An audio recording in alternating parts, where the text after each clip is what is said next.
ಹರಿಹರಪುರಕ್ಕೆ ಆಗಮಿಸಿದ ಮುಖ್ಯಮಂತ್ರಿ ಬಸವರಾಜ ಬೊಮ್ಮಾಯಿ ಅವರು ಚಿಕ್ಕಮಗಳೂರು ಜಿಲ್ಲೆ ಕೊಪ್ಪ ತಾಲೂಕಿನ ಹರಿಹರಪುರದಲ್ಲಿ ನಡೆಯುತ್ತಿರುವ ಮಹಾಕುಂಭಾಭಿಷೇಕದಲ್ಲಿ ಪಾಲ್ಗೊಂಡರು.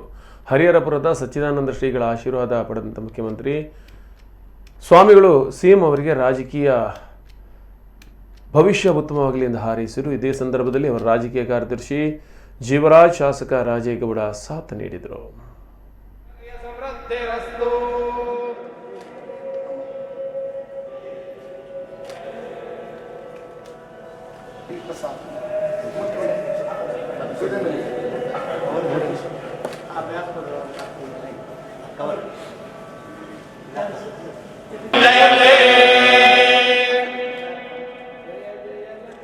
नरसिंह वज्रस्तंभ नरसिंह जय जय लक्ष्मी नरसिंह वज्रस्तंभ नरसिंह जय जय लक्ष्मी नरसिंह एकदा ब्रह्मण अपहरते एकदैव गजमानकायस्ते जगदधाते वन्दे राजा वर्णो ध्रुवं देवो बृहस्पतिः